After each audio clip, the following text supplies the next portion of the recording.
അന്ന് സിനിമ കാണൽ എങ്ങനെയായിരുന്നു? ഞാൻ ഇതിനിടെ ചോദിച്ച പോലെ തിയേറ്ററിൽ പോയി സിനിമ കാണാൻ നിങ്ങൾക്ക് പറ്റുമായിരുന്നു?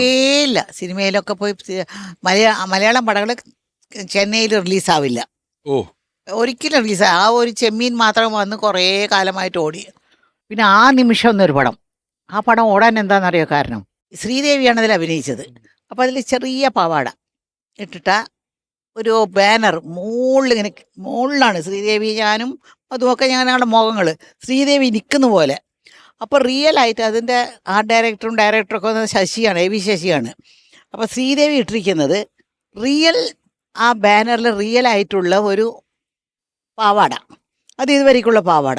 അത് കാറ്റ് വരുമ്പോൾ ഇങ്ങനെ പോകും, ആൾക്കാരൊക്കെ ഇങ്ങനെ എന്തു ട്രാഫിക് ജാമാന്നറിയാം അവിടെ നിന്നോണ്ട്. പ്രതീക്ഷയോടുകൂടിയാണ് ജനങ്ങളിങ്ങനെ വളരെ പ്രതീക്ഷയോടെ കാത്തിരുന്നൊരു അങ്ങനെ കാത്തിരുന്ന് അങ്ങനെ ആ പടം അവിടെ ഭയങ്കരമായിട്ട് ഓടി. പിന്നെ ചെമ്മീൻ ഞാൻ അവിടെ പോയി, ഞാനും ജയലളിതയും കൂടെ ഒരുമിച്ച് പോയി കണ്ട പടമാണത്. പിന്നെ വന്ന് ഇവിടെ പടം കാണാനേ ഒക്കില്ല. ഒരിക്കൽ ഞങ്ങളൊരു പടത്തിന് പോയിരുന്നു, ഞാനും സത്യം സാറും കൂടിയാണ് പോയത് ആ പടം കാണാനായിട്ട്. പിന്നെ വേറെ ഞങ്ങളുടെ കൂടെ ടച്ചപ്പിനും കിച്ചപ്പിനും ഒക്കെ ഉള്ള ആൾക്കാരൊക്കെ വന്നിരുന്നു. അപ്പോൾ അവർ അറിഞ്ഞു ഞങ്ങൾ വന്നിട്ടുണ്ടെന്ന്. നസീർ സാറുണ്ടായിരുന്നു, അത് 3 പേരും കൂടിയാണ് പോയത്. അവരറിഞ്ഞു ഞങ്ങൾ വന്നിട്ടുണ്ടെന്ന്. ഉടനെ തിയേറ്റർ പടം കാണാൻ നിർത്തിയ ഒരു പടം. ഉടനെ ഞങ്ങൾ പുറകെ ഒരു വഴിയുണ്ട്, അതിൽ കൂടെ കയറി വേറൊരു വീട്ടിൻ്റെ ഓട്ടിൽ കയറി വേറൊരു ആഭരണക്കടയുടെ മുകളിൽ കൂടി കയറി താഴെ ഇറങ്ങിയിട്ട് അങ്ങനെയാണ് പോയത്. പോകാനെ മുക്കത്തില്ല. ഇപ്പൊ നസീർ സാറും ഷീലാമയും സത്യമാഷും കൂടെ പോയി കഴിഞ്ഞാലുള്ള അവസ്ഥ.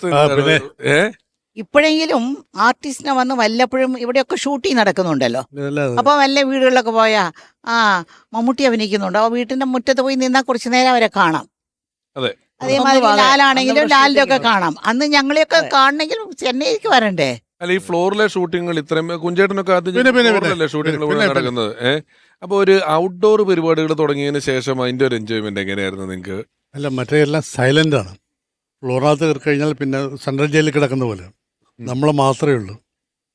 ഇതാകുമ്പോൾ തുറന്ന ഫിയായിസ്, ഒരുപാട് ജനങ്ങൾ കാണാൻ. ഇപ്പം നമുക്ക് ഒന്നുകൂടെയൊക്കെ ഇതിനെയൊക്കെ പൊലിപ്പിക്കണമെന്നുണ്ടാവും. അത് ജനങ്ങൾ നോക്കുമ്പോഴാണ് നമ്മളൊരു സ്റ്റാർ ആണെന്ന് നമുക്ക് തോന്നി തുടങ്ങുന്ന ഒരു അവസ്ഥ ഉണ്ടല്ലോ. അതെ, പിന്നെ ഉണ്ടല്ലോ നമ്മളെ കുഞ്ചേട്ടൻ എന്നൊക്കെ പറയുമ്പോൾ നമ്മുടെ ഉള്ളിനുള്ളിൽ അറിയാതെ ഒരു സ്റ്റാർഡം അറിയാതെ വരും. പ്രായോഗികമാണ് എനിക്ക് എൻ്റെ അഭിപ്രായത്തിൽ. നമ്മളിങ്ങനെ 10 പേര് കാണുമ്പോൾ പിന്നെ ഞാനും മഞ്ജു വാര്യരും കൂടി ഏതോ ഒരു പടത്തിനിരിക്കുമ്പോൾ ഈ ഇളക്ക് പിള്ളേരുണ്ട് ചിലവർ. ഇങ്ങനെ വന്നിട്ട് മഞ്ജു ചേച്ചിനെ മനസ്സിലായി, എന്താ ചേട്ടൻ മനസ്സിലായില്ല, മനസ്സിലായില്ല, ഇല്ല മനസ്സിലായില്ല, നമ്മുടെ മഞ്ജു വാര്യർ ബ്രദർ കുഞ്ചു വാര്യർ. ഇപ്പൊ മനസ്സിലായോ? പിന്നെ കണ്ടില്ല. ഈ ഇലക്ക് പോലെ അന്നേ ഷീലാമ്മ ചേച്ചി ആരാധകരുടെ ഒരു പരിപാടി എങ്ങനെയായിരുന്നു? ഇപ്പം ഫേസ്ബുക്കിൽ ഫോളോ ചെയ്യാം, അല്ലെ കമന്റ് ഇടാം, അങ്ങനെയൊന്നും പറ്റില്ലല്ലോ. ഒരാൾക്ക് നിങ്ങളുടെ അടുത്തെത്തുക, നിങ്ങളോട് സംസാരിക്കുക എന്നൊക്കെ പറയുന്നത് വലിയ പാടാണല്ലോ. ഇപ്പൊ ഗിഫ്റ്റുകൾ കൊണ്ട് തരുവോ, അല്ലെങ്കിൽ ചിലർക്ക് നിങ്ങളെ കാണണം എന്നുള്ള ആഗ്രഹം പ്രകടിപ്പിച്ചു വരുമോ? അങ്ങനെയുള്ള അനുഭവങ്ങൾ ഒരുപാട് ഉണ്ടായിട്ടുണ്ടോ നിങ്ങൾക്ക്? അതൊക്കെ ഉണ്ടായിട്ടുണ്ട്. ഒരിക്കൽ ട്രെയിനിൽ ഞാനിങ്ങനെ ഷൊർണൂർ ഷൂട്ടിംഗ് എന്ന് പറഞ്ഞാൽ നമുക്ക് ഫ്ലൈറ്റ് ഒന്നും ഇല്ലല്ലോ. ഷൊർണൂർ ഷൂട്ടിംഗ് ആണെങ്കിൽ നമ്മൾ ട്രെയിനിലേ പോകണം. ഇങ്ങനെ കൈ വെച്ചോണ്ട് ഞാൻ ഇരിക്കുകയായിരുന്നു. ഒരു സ്ത്രീ ഓടി വന്നു, ഒറ്റ കടി തന്നെ ഇവിടെ ഈ കയ്യിൽ ഇപ്പോഴും അതിന്റെ പാടുണ്ട്, കടിച്ച് ചോര. ഉടനെ ഞാൻ അവിടെ അയ്യോ അങ്ങനെ കടിച്ച് ചോരയൊക്കെ വന്നത് വിഷമാണെന്നൊക്കെ അവരൊക്കെ പറഞ്ഞു. ഉടനെ പോയി എന്തോ ഒരു ഇഞ്ചക്ഷനൊക്കെ ഇട്ടു ഞാൻ. ഞാൻ ആരാധകൻ എന്തെങ്കിലും ഗിഫ്റ്റ് ഒരു സ്ത്രീയാ, പെണ്ണുങ്ങളാണ് ഇതൊക്കെ ചെയ്യുന്നത് കേട്ടോ. ഇത്തരമുള്ളൊരു കഥ ഞാൻ കേട്ടില്ല. ഒന്നോടൊന്ന് വീഡിയോ വാളി പോയിട്ട് വരാലോ. ഒരു ആരാധകൻ അപ്പുറത്തെ കമ്പാർട്ട്മെന്റിൽ നിന്ന് ചായ, ഇപ്പുറത്തൊരു കടി.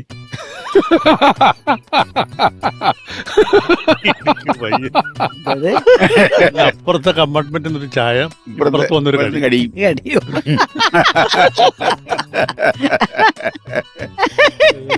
എനിക്ക് മനസ്സിൽ സന്തോഷം തരുന്ന ഒരു കാര്യം എന്ന് വെച്ചാൽ, അദ്ദേഹം മുന്നിലിരുന്ന് ഒരു സ്റ്റേജിൽ പാട്ട് കേൾക്കുന്ന സമയം ഉണ്ടായിരുന്നു.